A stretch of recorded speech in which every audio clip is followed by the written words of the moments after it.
ഡിവോഴ്സിന്റെ കാര്യം പറഞ്ഞു. അതിപ്പം എല്ലാരും അറിഞ്ഞിട്ടില്ല. ലോകത്ത് എവിടെയും സംഭവിക്കാത്ത കാര്യമാണ്. അതുകൊണ്ട് പിന്നെ അല്ല ഇപ്പൊ പറയേണ്ട കാര്യം ഉണ്ടായിരുന്നു, അത് മനസ്സിൽ വെച്ചുകൂടാന്നൊക്കെ ചോദിച്ചു. ഇതിനെ കുറിച്ചായിരുന്നു എന്താ പറയാനുള്ളത്? അല്ല മനസ്സിൽ വെച്ചുകൂടെ എന്ന് പറഞ്ഞിട്ട് ഒരാളെടുക്കും മനസ്സിൽ വെച്ചുകൂടെ എന്ന് ചോദിച്ചതിനാണ് ഒരാൾ വന്നിട്ട് ചോദിച്ചിട്ട് ഒരു ചേച്ചി വന്നിട്ട് ഇന്റർവ്യൂ എടുത്തത് അതും പോയിട്ടുണ്ടായിരുന്നല്ലോ ചേച്ചി ഉണ്ടെങ്കിൽ. ഞാൻ പറഞ്ഞു നിങ്ങൾ എന്തിനാ ബാക്കിയുള്ള കാര്യം നോക്കുക, നിങ്ങളെ വീട്ടിൽ വന്നിട്ട് ഞാൻ കാര്യങ്ങൾ ചോദിച്ചോ? ഇല്ലല്ലോ. അത് ഒരു ചേച്ചി വന്നിട്ട് ഞാൻ വേറൊരു ഇന്റർവ്യൂ കൊടുക്കാൻ വേണ്ടി പോയതായിരുന്നു. അപ്പോൾ ആ ചേച്ചി വന്നിട്ട് ഒരു ചാനലിന്റെ ഇതായിരുന്നു, ഒരു ചെറിയൊരു ഇത് ലൈവ് പോയിട്ട് അങ്ങനെയായിരുന്നു. അപ്പൊ ചേച്ചി വന്നിട്ട് ഇത് തന്നെ ചോദ്യം, എന്താണ് നിങ്ങൾ തമ്മിൽ പറഞ്ഞത്, എന്താണ് നിങ്ങൾ? കുത്തി കുത്തി ചോദിച്ചു. ഞാൻ ചേച്ചി നിങ്ങൾക്ക് ഈ അല്ലാണ്ട് ചോദ്യം വേറെ ഒന്നും ഇല്ലേ, നിങ്ങളെ വീട്ടിൽ എന്തെങ്കിലും സംഭവിക്കുന്നത് ഞാൻ ചോദിച്ചാ ഇല്ലല്ലോ എന്ന് പറഞ്ഞിട്ട് അങ്ങനെ ഞാൻ മറുപടി കൊടുത്തിട്ടുണ്ടായിരുന്നു. അത് ഈ പറഞ്ഞ അപ്പൊ അന്നത്തെ കാലത്തും അതിന്റെ അടിയിൽ കമന്റ് എന്താ അറിയോ, ഇവൻ എന്താണ് കല്യാണം കഴിച്ചൊക്കെ എല്ലാവർക്കും പറയാൻ ഡിവോഴ്സ് ആയത് പറഞ്ഞൂടെ എന്ന് പറഞ്ഞിട്ടുള്ള കമന്റ്. ഇപ്പൊ ഞാൻ പറഞ്ഞു കഴിഞ്ഞപ്പോ നേരെ ഉൾട്ടാ, പറഞ്ഞത് എനിക്ക് മനസ്സിനുള്ളിൽ വെച്ചാ പോലെ എന്ത് ചെയ്താലും ഇതേപോലെയുള്ള നിന്നെ ഈ അടക്കമുള്ള നിന്നെ പറയണല്ലോ എന്ന് വെച്ചാൽ നീ അടക്കമുള്ള എല്ലാവരും കോൺട്രവേഴ്സി ആയിട്ടുള്ള ചോദ്യങ്ങൾ ഇതിനിടക്ക് കണ്ടില്ലേ DNA ലേഡി ചോദിച്ചത് ചോദ്യം ശുദ്ധ തെമ്മാടിത്തരാണ്. അങ്ങനെ ചോദിക്കാൻ പാടില്ല. നീ എങ്ങാനും അങ്ങനെ ചോദിച്ചിരുന്നെങ്കിലോ എന്റെ അടുത്ത് ഇപ്പൊ കിടന്നു കൊടുത്തിട്ടാണോ ചോദിക്കാൻ പറ്റൂല. അതുകൊണ്ട് അത് പറ്റൂല. അതെന്തോ അങ്ങനെ ചോദിക്കാൻ പറ്റുമോ? ഇല്ല പറ്റില്ല. ഈ കിടന്നു കൊടുത്ത് നിങ്ങളാണ് അടുത്തിരുന്നെങ്കിൽ എങ്ങനെ പ്രതികരിച്ചേനെ? ഞാനാണ് അടുത്തിരുന്നെങ്കിൽ ചിലപ്പോ 4 പച്ചത്തെറി വിളിച്ചേനെ.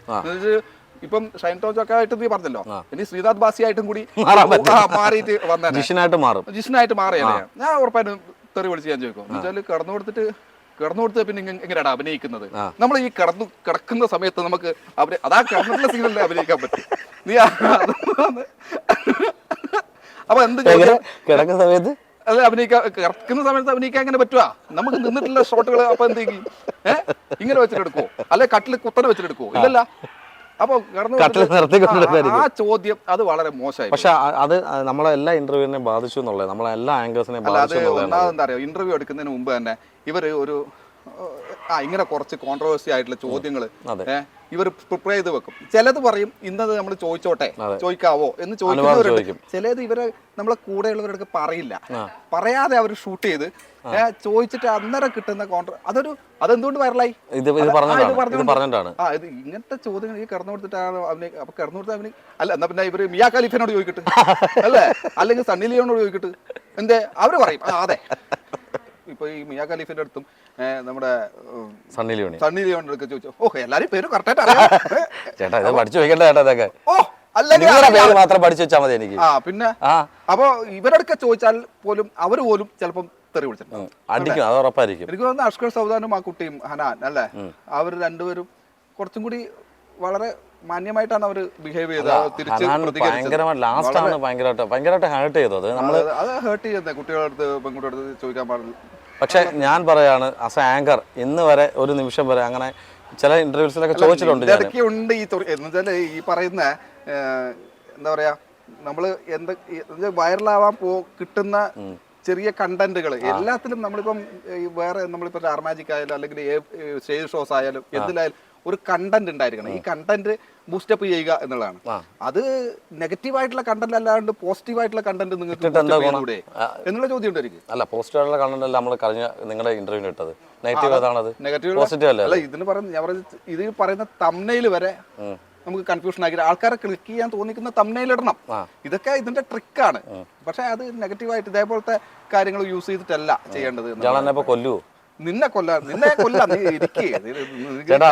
നിങ്ങൾ പറഞ്ഞ കറക്റ്റ് ആണ്. പക്ഷെ നമ്മൾ ആ ഇന്റർവ്യൂവിൽ ചോദിച്ചത് വളരെ റോങ് ആയിട്ടുള്ള ഒരു ക്വസ്റ്റ്യൻ ആണ്. അത് ഒരു പെൺകുട്ടിയോടും അങ്ങനെ ചോദിക്കാൻ പാടില്ലാത്തൊരു ക്വസ്റ്റ്യൻ. അത് പെണ്ണിനോട് ചോദിക്കുമ്പോൾ അത് കേസാവില്ല. അതുകൊണ്ടായിരിക്കും ആ പെണ്ണെ കൊണ്ട് ചോദിക്കുന്ന ആൾക്ക് ഇതിനെപ്പറ്റി എന്താ പറയാ, ഇവരുടെ അടുത്താണ് ഇങ്ങനെ ചോദിച്ചിരുന്നെങ്കിൽ ഇവരുടെ ഈ ക്വസ്റ്റ്യൻ ചോദിക്കുമ്പോൾ തന്നെ ഇവർക്ക് അറിയില്ലേ ഞാനൊരു പെണ്ണാണ്, ഞാനത് ചോദിക്കാൻ അത് ഈ ബിഹൈൻഡ് ദ ക്യാമറയിൽ നിൽക്കുന്ന ആൾക്കാർ പറഞ്ഞു കൊടുക്കും, ഇന്ന പോലെ ചോദിച്ചു ഒരു കുഴപ്പമില്ല, അവർക്ക് റീച്ചാണ് വലുത്. പക്ഷെ ഒരു പെൺകുട്ടിയോട് ഒരു ആർട്ടിസ്റ്റിനോടാണ് ചോദിച്ചതെന്നുള്ളൊരു ആ പെൺകുട്ടി ആയതുകൊണ്ടാണ് മാന്യത അത്രയും രോഷമായിട്ട് സംസാരിച്ചിട്ടും ഇറങ്ങിപ്പോയത്.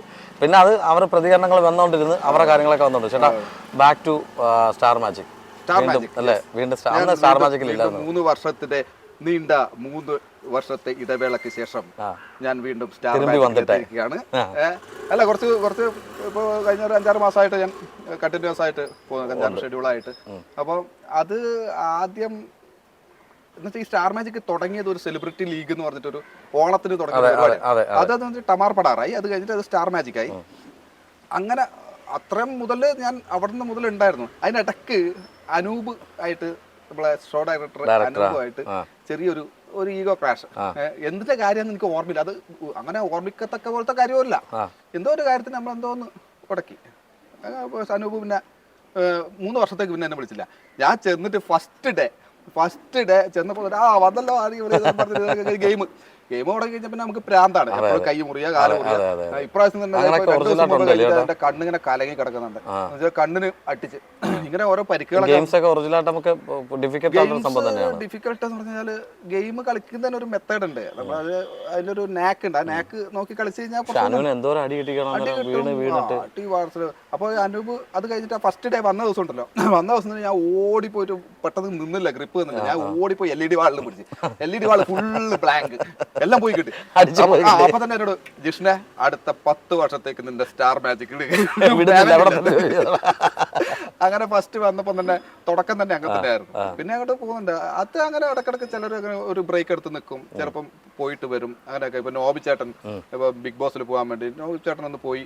അപ്പം അവിടുത്തെ കരാർ ഇതുണ്ടാവും, കുറച്ച് നാളത്തേക്ക് വേറൊന്ന് ചെയ്യാം, വേറെ ചാനലിൽ ചെയ്യാൻ പാടില്ല എന്ന് പറഞ്ഞിട്ടുള്ള എഗ്രിമെന്റും കാര്യങ്ങളൊക്കെ ഉണ്ടാവും. അതുകൊണ്ട് നോബി ചേട്ടൻ കുറെ നാളില്ലായിരുന്നു. അതുപോലെ ബിനുചേട്ടന്റെ ഇഷ്യൂവും കാര്യങ്ങളും. അത് സത്യം പറഞ്ഞാൽ അദ്ദേഹം എനിക്ക് പേഴ്സണലി അറിയുന്ന ഒരാളാണ്. ആക്ച്വലി എന്താണ് ചേട്ടാ, എനിക്ക് പേഴ്സണലി അറിയുന്ന ആളല്ലേ.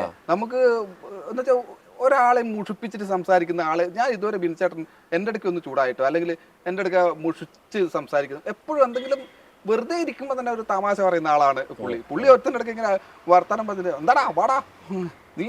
അപ്പോൾ അവനെന്താ ചെയ്യുന്നറിയാം, വേറെ ഫ്രണ്ട്സായിട്ട് ഇങ്ങനെ ഇരിക്കുന്ന സമയത്ത് അപ്പോൾ അവനെന്ത് ചെയ്തു, ഒരു പുതപ്പെടുത്ത് പോച്ചിട്ട് ഇങ്ങനെ ഇരിക്കുമായിരുന്നു. നീ അവിടെ ശ്രീനാരായണ ഗുരുവിനെ പോലെ ഇരിക്കാതെ ഇറങ്ങി വാ. അപ്പൊ അങ്ങനെ പറയുന്നിടക്ക് വരെ കോമഡി അടിക്കുന്ന ആളാണ് ഈ ബിനുചേട്ടൻ. പക്ഷെ ഇത് ഒരു എന്താ പറയാ, ഇപ്പോഴും നമ്മൾ വന്ന ഉടൻ തന്നെ നമ്മളെ അനൂപ് എന്ത് ചെയ്തറിയാ, ഒരു ക്യാമറ ഒക്കെ എടുത്തിട്ട് കൊണ്ടുപോയി കൊടുത്തില്ല. അത് അങ്ങനെയുള്ള സെൻസിൽ എടുക്കൂ. എന്ന് വെച്ചാൽ തമാശ പറയുന്നവര് അവർക്ക് ഉള്ളിലും വേറെ വിഷമങ്ങൾ കാര്യം, പക്ഷെ പൊതുവെ അവരൊക്കെ ചിരിച്ചുകൊണ്ടിരിക്കാൻ ഇഷ്ടപ്പെടുന്ന ആൾക്കാർ. ഇങ്ങനെ വല്ലാണ്ട് തളർത്തി കളഞ്ഞു.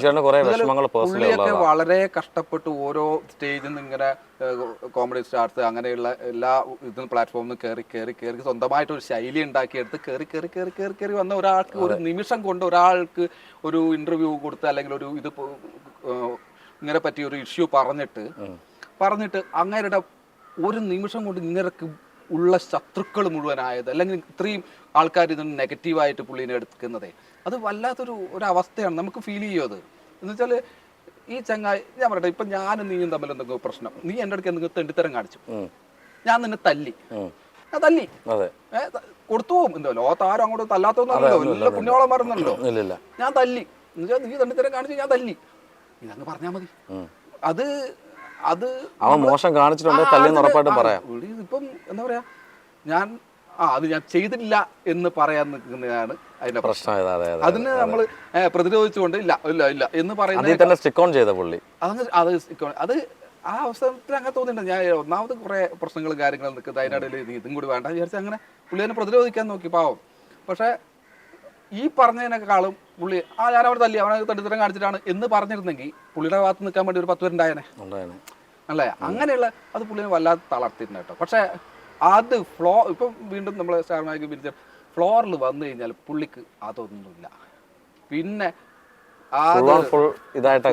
ഫ്ലോറിലാണ് പുള്ളി. പക്ഷെ ആ 2 മാസം ആയിട്ട് ആ കോമഡികളും അതൊന്നും പോയിട്ടൊന്നുമില്ല. 2 മാസം മാറ്റി നിർത്തിയപ്പോഴും പുള്ളി തെറ്റ് ചെയ്തോണ്ടല്ലേ മാറ്റി നിർത്തിയത്. അപ്പം എല്ലാരും പറഞ്ഞു അത് തന്നെയാണ്, തെറ്റ് ചെയ്തില്ലെങ്കിൽ ഒരിക്കലും ആ ഒരു ഷോ മാറ്റില്ല. പക്ഷെ എങ്കിലും നിങ്ങളുടെ ഒരു പോയിന്റ് ഓഫ് വ്യൂ ഇപ്പൊ പറഞ്ഞത് അദ്ദേഹം ജെന്യൂൻ ഒരു പേഴ്സൺ ആണ്, എല്ലാം ചിരിച്ചോണ്ട് കാണുന്ന ആളാണ്. എനിക്ക് ഭയങ്കര ഇഷ്ടമുള്ള ആളാണ്. ഇതിപ്പോ ഇത് കേട്ടിട്ട് കുറെ പേര് പറയും, ഓ നീയും അങ്ങോട്ട് ഉണ്ടാക്കട എന്ന് പറഞ്ഞിട്ട് കുറെ കമന്റ് എനിക്കും വരുമെന്ന് എനിക്കറിയാം. അതൊക്കെ പ്രശ്നമൊന്നുമില്ല. അവരോട് എന്താണ് കാണിക്കുക, ആക്ഷൻ എന്താണ് കാണിക്കുക. എന്നെ സംബന്ധിച്ചിട്ട് ഈ ബിനുചേട്ടൻ നല്ലൊരു മനുഷ്യനാണ്, ഒരു വേറെ പ്രശ്നങ്ങൾക്ക് ഒന്നും പോവാത്ത ഒരു മനുഷ്യനാണ്. എന്തെങ്കിലുമൊക്കെ എല്ലാവർക്കും ഉണ്ടാവില്ല ചില ദുർബല നിമിഷങ്ങളും കാര്യം, അത് അങ്ങനെ കണ്ടാൽ പോരെ. എന്തിനാണ് അതിന് ഇത്ര വലിയ ഒരു പർവ്വതവൽക്കരിക്കേണ്ട ആവശ്യമൊന്നുമില്ല. അത് ഒരാളെ എത്രത്തോളം ഹേർട്ട് ചെയ്യുന്നറിയോ. എന്ന് വെച്ചാൽ അത്രയും കഷ്ടപ്പെട്ട് കയറി വന്ന് അത്രയും താഴ്ന്ന ലെവലിൽ ഉണ്ടായിരുന്ന അദ്ദേഹം. അതുകൊണ്ട് തന്നെയാണ് പുള്ളിക്ക് കോമഡിയിൽ ഈ പറയുന്ന നമ്മൾ സാധാരണ പാടത്തും വരമ്പത്തും നടക്കുന്ന കാര്യങ്ങൾ വരെ പുള്ളിക്കറിയാന്ന് വെച്ചാൽ പുള്ളി അങ്ങനെ നടന്നിട്ടുണ്ട്. അതിൽ വരെ പുള്ളി അതിനെ കമ്പയർ ചെയ്യും. പുള്ളി എപ്പോഴും ഉപമിച്ചിട്ട് പറയുന്ന അതെ ആളാണ്. അതെ അതെ. അപ്പൊ അങ്ങനെയുള്ള എന്തിനാണ് എന്താ ഒരാളെ അങ്ങ് ഇടിച്ച് താഴ്ത്തേണ്ട ആവശ്യം? അതുപോലെ തന്നെ എന്തെങ്കിലും ആയിട്ടുണ്ടാകുമെങ്കിൽ ആയി, ഓക്കെ, അത് ക്ഷമിച്ചു വിട്ടേക്കുക. ലോകത്തകടി നടക്കാത്ത ഇല്ല കാര്യം. ഇല്ല ഇല്ല ഇല്ല. ചേട്ടാ അന്ന് ഇതുപോലെ നെൽസൺ ചേട്ടൻ്റെ ഒരു കാര്യം പറഞ്ഞായിരുന്നു, കളിയാക്കുന്ന ഇഷ്ടപ്പെട്ടാതെ അതിന്റെ ബേസ് ചെയ്തിട്ടാണ് അദ്ദേഹത്തിനെ കുറച്ച് നാളെ ഇത് മാറ്റി നിർത്തപ്പെട്ടു എന്നുള്ളൊരു അതിനുശേഷം ഞാൻ അറിഞ്ഞായിരുന്നു. നെൽസൺ ചേട്ടന്റെ കാര്യം എന്ന് പറഞ്ഞാൽ നെൽസൺ ചേട്ടൻ ഓരോ സമയത്ത് ഓരോ മൂഡാണ്. എല്ലാ മനുഷ്യന്മാർക്കും എല്ലാപ്പോഴും ഒരേ സംഭവം ഉണ്ട്. അതെ അതെ. അപ്പൊ ചിലപ്പോൾ പുള്ളിക്ക് ഒരു മൂഡ് സ്വിങ് ഇടക്കിടക്ക് മൂഡ് സ്വിങ് വരുന്ന ഒരു ചങ്ങായിയാണ്. അപ്പോൾ അങ്ങനെ ചില സ്ഥലത്ത് ശത്രുക്കളും കാര്യങ്ങളൊക്കെ ഉണ്ട്. ഈ പറഞ്ഞ പോലെ വലിയ പ്രശ്നമില്ലാത്ത ഒരു കക്ഷി തന്നെയാണ് ഈ നെൽസൺ ചേട്ടനും. എന്നാൽ പ്രശ്നം ഉണ്ടോ എന്ന് ചോദിച്ചാൽ ഉണ്ട്. കാര്യം അത് പറഞ്ഞ പോലെയാണ്. മൂടപ്പഴം മാറുന്നൊന്നും പറയാൻ പറ്റില്ല. നമ്മൾ ചിലപ്പോൾ തമാശക്കെന്ന് പറഞ്ഞാൽ ചിലപ്പോൾ പുള്ളി അത് സീരിയസ് ആക്കി എടുത്താളെ സീരിയസ് ആയിട്ട് തമാശയായിട്ട് കൊടുക്കും. തമാശ എടുക്കും. പുള്ളിക്ക് വേണമെങ്കിൽ നമ്മളെ എത്ര കളിയാക്കാം, അതൊന്നും പ്രശ്നമല്ല. നമ്മൾ അങ്ങോട്ടൊന്നും എന്തൊക്കെയല്ല ചില ഈഗോ ആണ് അതിന്റെ പ്രശ്നം. അതെ അതെ അതെ. പക്ഷെ അത് എനിക്ക് തോന്നുന്നു അദ്ദേഹത്തിന്റെ ഏജിന്റെ ആവാം ചിലപ്പം. ഏജ് എന്ന് പറയാൻ അത്രയൊക്കെ ഏജ് ഉണ്ടോ? അല്ല 45+ എന്തായാലും കാണും ഉണ്ടാവും. പക്ഷെ അത് ബിനു ചേട്ടനും ഓൾമോസ്റ്റ് അവരൊക്കെ ഒരേ ഇതല്ലായിരുന്നു. പക്ഷെ നെൽസൺ ചേട്ടനും തന്മയത്തോടെ സ്കെറ്റ് ചെയ്യുന്ന ഒരാളാണ്. ബിനു ചേട്ടൻ ചെയ്യുന്ന ഒരാളാണ്. പാട്ട് പാടും. ഇവരൊക്കെ ഇപ്പം ഈ പറഞ്ഞ പോലെ നമ്മളെ ഫ്ലോറിൽ വരുന്ന ഇപ്പം ഇവരുടെ കൂടെ നിന്ന് ചെയ്യുമ്പോൾ ഗുണം എന്താ അറിയാം, നമുക്ക് ഇവിടെ സീരിയലിൽ ഇപ്പം നമ്മൾ ഓരോ സീരിയൽ ചെയ്യുമ്പോഴും നമുക്ക് കൈ നിടാൻ പറ്റുന്നത് ലൈക്ക് പെട്ടെന്ന് നമുക്ക് എന്താ ഈ റിയാക്ഷൻസ് അല്ലെങ്കിൽ പെട്ടെന്ന് കൗണ്ടർ പറയാനുള്ള നമുക്കും കൂടി ഗുണമാണ് ഇവരെ കൂടെയൊക്കെ നിൽക്കും. നോബി ചേട്ടനെ ഇവർക്ക് നല്ലോണം പാട്ട് പാടും. സുമേഷ് ഇവരൊക്കെ പടാന്ന് പറഞ്ഞ് കൗണ്ടർ അടിക്കുന്ന ആള്. എങ്ങനെ ഇത് വരുന്ന എക്സ്പീരിയൻസ് ആണ്. അയ്യോ ഭയങ്കര എക്സ്പീരിയൻസ്, സ്റ്റേജ് എക്സ്പീരിയൻസ് വേറെ തന്നെയാണ് തീർച്ചയായിട്ടും.